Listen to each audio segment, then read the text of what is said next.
औज़ुबिल्लाहिमिनश्शैतानिर्रजीम बिस्मिल्लाहिर्रहमानिर्रहीम। जी अस्सलाम वालेकुम क्लास 9। उम्मीद करती हूँ कि आप सब खैरियत से होंगे।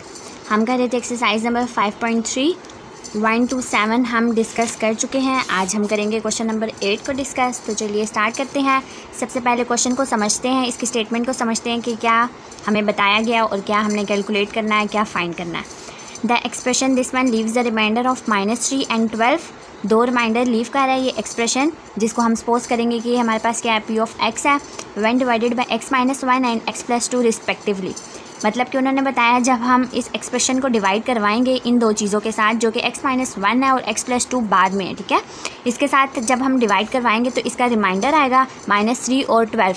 -3 किसका होगा, x-1 का होगा। 12 क्या बाद में आ रहा है तो ये x+2 का होगा। Calculate the values of L and M. Values calculate करनी है, मतलब कि फाइंड करना है हमने एल और एम को। तो चलिए स्टार्ट करते हैं क्वेश्चन को।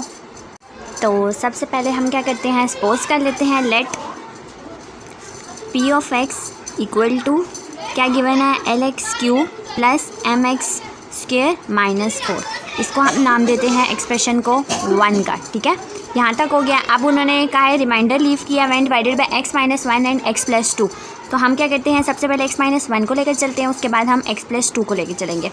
When p of x is divided by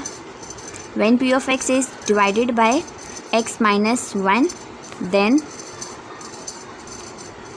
x-1 equal to 0। जैसे हमने सब क्वेश्चंस में किया वैसे इसी क्वेश्चन को भी सॉल्व करेंगे। -1 ऑन बोथ साइड्स हो रहा है तो हम क्या करेंगे, +1 करेंगे तो आंसर आएगा x = 1। -1 था तो +1 किया, x = 1 आया। यहाँ से ये चीज़ें कैंसिल होगी, आगे 0 + 1 किया था 1 आया। अब इस x की वैल्यू को हम p ऑफ x में पुट करेंगे bye putting value of x इन 1 और इन p ऑफ x, ठीक है। ये हो जाएगा p of 1 equal to l 1 का क्यूब प्लस m 1 का स्क्वायर -4। L 1 का क्यूब लो तो 1 ही आता है, प्लस m 1 का स्क्वायर लो तो 1 ही आता है -4। तो ये हमारे पास क्या बनी, L प्लस m -4। तो P ऑफ 1 का हमारे पास आंसर क्या है, L प्लस m -4। अब उन्होंने क्या कहा था कि जब हमने इसको डिवाइड किया है तो इसका रिमाइंडर क्या आया है, -3। R इक्वल टू क्या आया हमारे पास, -3 है।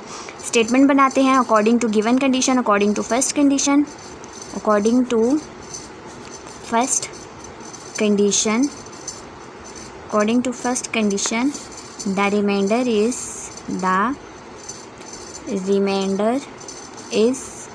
-3। that is अब जो P ऑफ 1 का हमारे पास आंसर आया, मतलब कि P ऑफ x जिसमें हमने x-1 पुट किया था उसका जो आंसर आएगा उसको इक्वल कर देंगे -3 के। अगर हमारे पास फैक्टर होता इक्वल टू 0 पुट करते। अब हमारे पास रिमाइंडर उन्होंने गिवन है -3 तो हम रिमाइंडर के इक्वल करेंगे।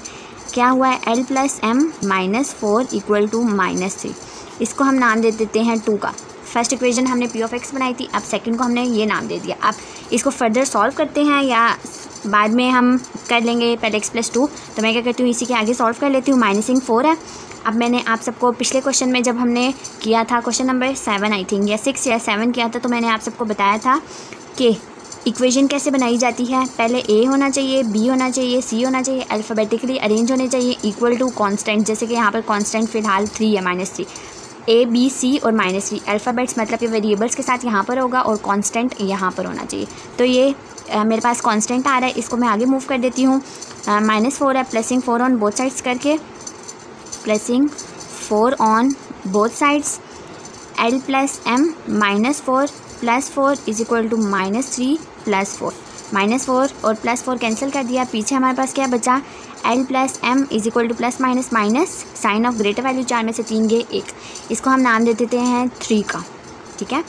ये हमने सॉल्व कर लिया। अब हमारे पास एक ये इक्वेशन बनी है जो कि हमने क्वेश्चन की स्टेटमेंट से अपनी स्टेटमेंट बनाई है, मतलब कि अपनी एक इक्वेशन बनाई है, ठीक है। L plus m is equal to ये आ गया +1 और 1। इसकी तो वैसे कोई होता नहीं है, प्लस तो माइनस होता है, लेकिन प्लस जहाँ कुछ ना हो वहाँ क्या होता है, प्लस होता है। एक ये स्टेटमेंट बन गई। अब अब x+2 के साथ डिवाइड करवाना है। When P of x is also divided by किसके साथ डिवाइड करवाना है, x+2 के साथ। x+2 then x plus 2 equal to 0, जैसे कि एक्स माइनस 1 इक्वल टू 0 किया था, प्लस 2 हो रहा है, minus into on both sides करेंगे, यहाँ से प्लस 2 माइनस 2 कैंसिल हो जाएगा और आगे हमारे पास क्या आएगा, एक्स इक्वल टू -2। अब पी ऑफ -2 हो जाएगा bye putting value of x in P of x, that is equation number 1 और 1। पी ऑफ -2 आ जाएगा इक्वल टू, अब जहाँ जहाँ हमने इक्वेशन बनाई थी वहाँ जहाँ एक्स आया वहाँ -2 पुट कर देंगे, एल -2 का क्यूब प्लस एम -2 का स्क्वायर -4। ठीक है, यहाँ तक हो गया। एल 2 2 ज़ार 4, 4 2 ज़ार 8, -8 प्लस एम 2 2 ज़ार क्या हुआ, 4 हुआ और -4। ये बात मैंने आप सबको समझाई है, जहाँ ऑड नंबर होगा वहाँ जो साइन होगा माइनस का वो एज इट इज़ आएगा, और जहाँ ऊपर इवन नंबर हुआ जैसे कि 2 4 6 8 10 हुआ, कुछ भी हुआ आगे सो ऑन, तो उसका जो साइन होगा वो हम प्लस में चेंज कर देते हैं। अब -8l आ रहा था तो मैं क्या करती हूँ, 4m को पहले लिख देती हूँ। ठीक है, 4m ऐसे भी लिख सकती हूँ, लेकिन फ़िलहाल मैं क्या करती हूँ, जैसे मैंने ऊपर वाली स्टेटमेंट बनाई है l प्लस m वैसे ही लिखते हैं इसको भी, -8l प्लस 4m -4।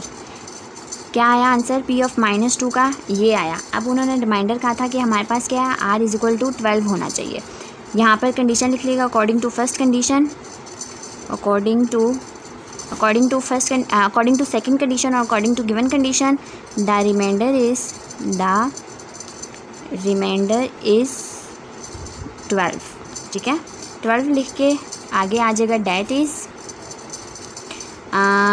ये आ जाएगा -8l plus 4m -4 equal to 12। इसको हम इक्वेशन को नाम दे देते हैं 4 का। नाम देना हुआ इसको तो दे दीजिएगा वरना रहने दीजिएगा, लेकिन जब भी मैं कोई भी इक्वेशन बनाती हूँ उसको हमेशा नाम देती हूँ। ठीक है, ये तो क्वेश्चन से हमने बनाई थी तो इसको तो नाम ज़रूरी था देना, इसको हमने कह दिया जी 4। अब हम आगे सॉल्व करते हैं। अब क्या हो रहा है, यहाँ पर -4 है और यहाँ पर क्या 12 है। मैं क्या करती हूँ, मुझे इसमें से कुछ कॉमन चाहिए, साफ पता चल रहा है 4 2 ज़ार 8, 4 1 ज़ार 4 और 4 1 ज़ार 4 होता है। इस 12 को मैं यहाँ पर पहले मूव करती हूँ, फिर बाद में मैं उसको उधर मूव कर दूँगी। अगर मैंने -4 उधर लिया तो मैं 4 कैसे कॉमन लूँगी, नहीं ले सकती।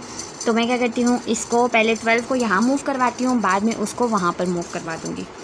क्या हुआ हमारे पास, -8l plus 4m -4 -12 equal to 0, -8l plus 4m minus plus sign of greater value plus करेंगे 12 13 14 15 16 इक्वल टू 0।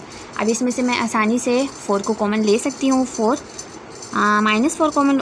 कॉमन ले लेती हूँ। -4 मैंने कॉमन लिया, पीछे क्या बचा 4 2 ज़ार 8 प्लस था माइनस था बाय, तो ये साइन चेंज हो जाएगा, m रह जाएगा और यहाँ प्लस हो जाएगा 4 4 ज़ार 16 होता है इक्वल टू 0। ठीक है, -4 कॉमन लिया मैंने, 4 क्योंकि आ रहा था, 4 2 ज़ार 8 होता है, 4 1 ज़ार 4 होता है और 4 4 ज़ार 16 होता है। तो ये मेरे पास स्टेटमेंट हो जाएगी 2l -m plus 4 equal to 0। -4 था, यहीं पर मैं डिवाइड करवा देती हूँ, -4 डिवाइडेड बाई -4, तो मेरे पास ये कैंसिल हो जाएंगे, पीछे क्या बचा 2l -m plus 4 equal to 0।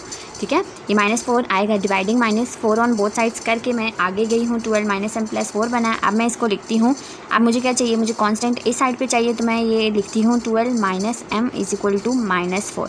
इस इक्वेशन को नाम दे देती हूँ 5 का। ठीक है, यहाँ तक हो गया। अब जो क्वेश्चंस की स्टेटमेंट से जो हमने आगे स्टेटमेंट्स बनाई हैं, मतलब कि इक्वेशंस बनाई हैं, उनको हम लेकर सॉल्व करते हैं। जैसा कि यहाँ पर देखिए हमारे पास गिवन था l plus m is equal to 1 और यहाँ पर क्या है 2l minus m is equal to -4। First वाली क्या थी, l plus m is equal to 1 थी। अब दूसरी वाली हमारे पास 2l minus m is equal to -4। हम इसमें ऐसा भी कर सकते थे कि यहाँ पर l plus m is equal to 1 given है, l यहाँ पर लिख के आगे इसकी हम वैल्यू डाल सकते थे, लेकिन मैंने क्या किया, मैंने ऐसे नहीं किया, मैं इक्वेशंस बनाकर सॉल्व कर रही हूँ। ठीक है, आप वैसे करना चाहें तो वैसे भी कर सकते हैं, लेकिन ऐसे इजी है तो मैंने ऐसे ही करवाया। अब देखिए यहाँ पर 2 है, यहाँ पर l है, जब हम प्लस माइनस करेंगे तो ये 1 हो जाएगा या 3 हो जाएगा, प्लस m है माइनस m है, इसके साथ कोई भी कोफिशिएंट नहीं है तो हम इनको ऐसे कैंसिल कर सकते हैं। प्लस माइनस था, प्लस m था और माइनस m था। ठीक है, हम क्या करते हैं, बाय सॉल्विंग इक्वेशन 3 and 5 करते हैं और बाय एडिंग इक्वेशन 3 and 5। फ़िलहाल हम ऐड करें, अगर हम सब्ट्रैक्ट करते तो यहाँ पर साइंस चेंज करने थे, तो ये प्लस प्लस हो जाना था, तो ये कैंसिल नहीं हो सकता था, 2m हो जाना था, फिर वही बात आ जाती कि हमने इसको आगे सॉल्व नहीं कर सकते थे। ठीक है, अब क्या करते हैं, हम यहाँ पर लिखते हैं बाय सॉल्विंग 3 and 5, जो कि हमने क्वेश्चंस की स्टेटमेंट से आगे इक्वेशंस बनाई हैं। l plus m is equal to 1 था और हमारे पास फिफ्थ इक्वेशन थी 2l minus m is equal to -4, plus m minus m cancel हो गया, अब प्लस हो रहा था तो ये 3l हो जाएगा हमारे पास, equal to plus minus minus करेंगे और sign of greater value minus आ जाएगा, माइनस 4 में से 1 गए 3, यहाँ तक हो गया। अब यहाँ पर हम लिखते हैं 3l is equal to -3, dividing 3 on both sides, क्योंकि हमें सिर्फ l चाहिए 3 नहीं चाहिए, तो 3 को डिवाइड करवा देते हैं। 3l divided by 3 is equal to -3 divided by 3, ठीक है। 3 से कैंसिल, 3 से कैंसिल, तो हमारे पास क्या बचा, l is equal to -1। l की वैल्यू क्या आई है हमारे पास, -1 आई है। l आ गया, अब m फाइंड करना है। अब m कैसे हम फाइंड करेंगे, किसी भी इक्वेशन में हम इसको पुट कर देते हैं l की वैल्यू को, तो हमारे पास क्या आ जाएगा, m आ जाएगा। सब इक्वेशंस में कौन सी इक्वेशन आसान है, थर्ड वाली आसान है, तो हम इसमें पुट कर लेते हैं अपनी आसानी के लिए, बाय पुटिंग, यहाँ पर लिखती हूँ जी, by putting value of l in 3 हमारे पास थी, l plus m is equal to 1, सब पॉजिटिव थे तो हमने पॉजिटिव में पुट कर दी। l की वैल्यू क्या आई, -m plus m is equal to 1, -1 था। अब प्लसिंग 1 ऑन बोथ साइड्स लिखेंगे, यहाँ पर plussing 1 on both sides, -1 plus 1 plus m is equal to 1 plus 1, ये कैंसिल हो गए तो m इज इक्वल टू क्या आया, 1 प्लस 1 होता है हमारे पास 2। l की वैल्यू -1 आई है और m की हमारे पास 2 आई है। नीचे हम स्टेटमेंट लिखते हैं, so l is equal to -1 and m is equal to 2, ये हमारा आंसर है। बहुत इजी क्वेश्चन है, बहुत सिंपल वे में मैंने आप सबको डेडिकेट किया है, मतलब कि समझाया है, और बहुत इजी वे में समझाया, ठीक है। अब दोबारा से एक दफ़ा रिमाइंड करते हैं क्या था, एक्सरसाइज नंबर 5.3 था। क्वेश्चन नंबर 8 आज हमने डिस्कस किया। सबसे पहले p ऑफ x जो था उसको हमने सपोज किया है कि हमारे पास जो एक्सप्रेशन गिवन है ये हमारे पास p ऑफ x है, फिर p ऑफ x -1 के साथ डिवाइड करवाया है, इसका जो रिमाइंडर था -3 उन्होंने बताया था, इनको इक्वलाइज किया है, फिर x + 2 के साथ किया है, इसका x इज इक्वल टू -2 आया, इसको पुट किया था p ऑफ x में, तो फिर उन्होंने क्या कहा था, द रिमाइंडर इज़ 12 के साथ इक्वलाइज किया है, इक्वेट किया है, और यहाँ पर हो जाएगा जी, ये सारा प्रोसीजर किया है। इसके बाद हमने इक्वेशंस बनाई, इक्वेशंस को सॉल्व किया, इक्वेशंस में से हमने l की वैल्यू फाइंड की है, l की वैल्यू को किसी इक्वेशन में पुट किया है और m की वैल्यू फाइंड किया है, तो l is equal to -1 and m is equal to 2 आया।